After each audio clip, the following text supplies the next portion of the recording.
അണയാൻ പോകും മുമ്പുള്ള ആളിക്കത്തലാണോ മുൻപത്തെ കളിയിൽ രാജസ്ഥാൻ റോയൽസ് കാഴ്ചവെച്ചത് എന്ന ആരാധകരുടെ സംശയം സത്യമായിരിക്കുകയാണ്.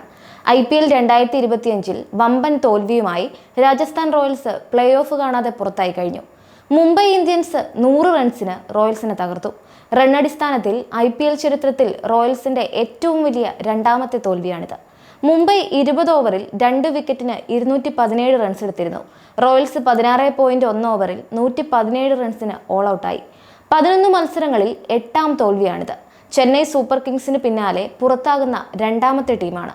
മുംബൈയുടെ ഈ സീസണിലെ തുടർച്ചയായ 6ാം വിജയമാണിത്. 2008, 2017 വർഷങ്ങളിലും മുംബൈ തുടർച്ചയായ 6 വിജയങ്ങൾ നേടിയിരുന്നു. ഈ വിജയത്തോടെ 11 മാച്ചുകളിൽ 14 പോയിന്റുമായി മുംബൈ 1ാം സ്ഥാനത്തെത്തിയിട്ടുണ്ട്. 120 പന്തിൽ 218 എന്ന ഉയർന്ന വിജയലക്ഷ്യം പിന്തുടർന്ന റോയൽസിനായി 8ാമൻ ജോഫ്ര ആർച്ചർ മാത്രമാണ് 27 പന്തിൽ 30 റൺസ് നേടി തിളങ്ങിയത്. കഴിഞ്ഞ മാച്ചിലെ റെക്കോർഡ് സെഞ്ചുറി താരം വൈഭവ് സൂര്യവംശിയെ ആദ്യ ഓവറിൽ തന്നെ ദീപക് ചാഹർ പുറത്താക്കി. നേരിട്ട് 2ാം പന്തിൽ അക്കൗണ്ട് തുറക്കുന്നതിന് മുമ്പ് വൈഭവ് ബിൽ ജാക്സിന്റെ കൈകളിലെത്തി. 3ാം ഓവറിൽ യശസ്വി ജയ്സ്വാളും 13 റൺസോടെ പുറത്തായി. നിതീഷ് റാണ 9, റിയാൻ പരാഗ് 16, ഷിംറോൺ ഹെറ്റ്മെയർ 0, ശുഭം ദുബെ 15, ധ്രുവ് ജൂറൽ 11 എന്നിങ്ങനെ ബാറ്റ്സ്മാൻമാരുടെ ഘോഷയാത്രയായിരുന്നു പിന്നീട്. ഇതോടെ 7-76 എന്ന നിലയിലേക്ക് റോയൽസ് കൂപ്പുകുത്തി. ജോഫ്ര ആർച്ചർ പിടിച്ചു നിന്നതോടെയാണ് സ്കോർ 100 കടന്നത്. 117-എത്തിയപ്പോൾ ആർച്ചറുടെ ചെറുത്തുനിൽപ്പും അവസാനിച്ചു. ടോസ് നഷ്ടപ്പെട്ട് ബാറ്റ് ചെയ്ത മുംബൈക്ക് ഗംഭീര തുടക്കമാണ് ലഭിച്ചത്.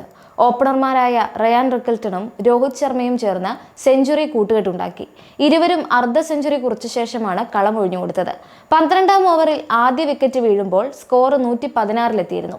റിക്കൽട്ടൺ 38 പന്തിൽ 3 സിക്സറുകളും 7 ബൗണ്ടറികളും സഹിതം 61 റൺസ് എടുത്തു. രോഹിത് 36 പന്തിൽ 9 ബൗണ്ടറികളോടെ 53 റൺസ് എടുത്ത് വഴിമാറി. മുംബൈക്ക് വേണ്ടി 6000 റൺസ് തികയ്ക്കുന്ന ആദ്യ താരമെന്ന റെക്കോർഡും രോഹിത് സ്വന്തമാക്കി.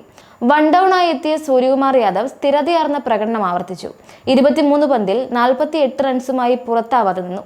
തുടർച്ചയായി 11 തവണ 25+ സ്കോറുകൾ നേടുന്ന ചരിത്രത്തിലെ ആദ്യ കളിക്കാരൻ എന്ന റെക്കോർഡിനും സ്കൈ അർഹനായി. റോബിൻ ഉത്തപ്പയുടെ 11 വർഷം പഴക്കമുള്ള റെക്കോർഡാണ് ഇതോടെ പഴങ്കഥയായത്. ഇന്ത്യൻ T20 ക്യാപ്റ്റനായ സ്കൈ ഈ വർഷം കളിച്ച 11 മത്സരങ്ങളിലും 25 റൺസിലധികം നേടിയിട്ടുണ്ട്.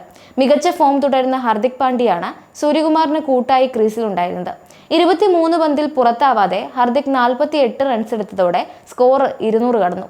2 വിക്കറ്റ് മാത്രം നഷ്ടപ്പെടുത്തി 217 എന്ന മികച്ച സ്കോറിലെത്തുകയും ചെയ്തു. കഴിഞ്ഞ മത്സരത്തിൽ ഗുജറാത്ത് ടൈറ്റൻസിനെതിരെ 210 റൺസ് പിന്തുടർന്ന റോയൽസ് 25 പന്തുകൾ ബാക്കി നിൽക്കെ 8 വിക്കറ്റിന്റെ ചരിത്ര വിജയം നേടിയ ആത്മവിശ്വാസത്തിലാണ് ഇന്നലെ കളത്തിലിറങ്ങിയത്.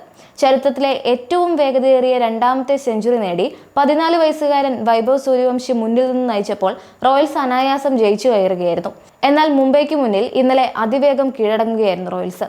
ജയ്പൂരിലെ സവായ് മാൻസിംഗ് സ്റ്റേഡിയത്തിൽ ഇന്നലത്തെ മത്സരത്തിൽ എല്ലാം പിങ്കുമയമായിരുന്നു എന്ന പ്രത്യേകതയും ഉണ്ടായിരുന്നു. രാജസ്ഥാൻ റോയൽസ് താരങ്ങൾ പിങ്ക് പ്രോമിസ് ഡേ ആഘോഷത്തിന്റെ ഭാഗമായി ഹോം ഗ്രൗണ്ടിൽ പുതിയ ഓൾ പിങ്ക് ജേഴ്സി ധരിച്ചാണ് കളത്തിലിറങ്ങിയത്. സാധാരണയായി ഉപയോഗിക്കുന്ന പിങ്ക്, നീല നിറങ്ങളിലുള്ള ജേഴ്സിക്ക് പകരമായിരുന്നു ഇത്. രാജസ്ഥാനിൽ വനിതകളുടെ ഉന്നമനത്തിനായുള്ള പ്രവർത്തനങ്ങളെ പിന്തുണയ്ക്കുന്നതിനാണ് റോയൽസ് പിങ്ക് പ്രോമിസ് ഡേ ആഘോഷിക്കുന്നത്. മത്സരത്തിൽ ഇരു ടീമുകളും നേടുന്ന ഓരോ സിക്സറുകളിൽ നിന്നുള്ള വരുമാനവും രാജസ്ഥാൻ റോയൽസും റോയൽ രാജസ്ഥാൻ ഫൗണ്ടേഷനും ചേർന്ന് സാംബർ മേഖലയിലെ 6 വീടുകളിൽ സൗരോർജ്ജം എത്തിക്കാൻ ഉപയോഗപ്പെടുത്തുമെന്നും അറിയിച്ചിരുന്നു. തുടർച്ചയായ 2ാം വർഷമാണ് ഈ ആഘോഷം. 2024-ൽ റോയൽ ചലഞ്ചേഴ്സ് ബംഗളൂരുവിനെതിരായ മത്സരത്തിൽ റോയൽസ് താരങ്ങൾ പൂർണ്ണമായും പിങ്ക് നിറത്തിലുള്ള ജേഴ്സി ധരിച്ചിരുന്നു. ആ മത്സരത്തിൽ ജോസ് ബട്ട്ലറുടെ സെഞ്ചുറിയോടെ റോയൽസ് 6 വിക്കറ്റിന്റെ വിജയം ആഘോഷിക്കുകയും ചെയ്തു. എന്നാൽ ഇത്തവണത്തെ ഫലം റോയൽസിന് അനുകൂലമായില്ലെന്ന് മാത്രമല്ല, പ്ലേ ഓഫ് പോലും കാണാതെ പുറത്താകേണ്ടിയും വന്നിരിക്കുകയാണ്.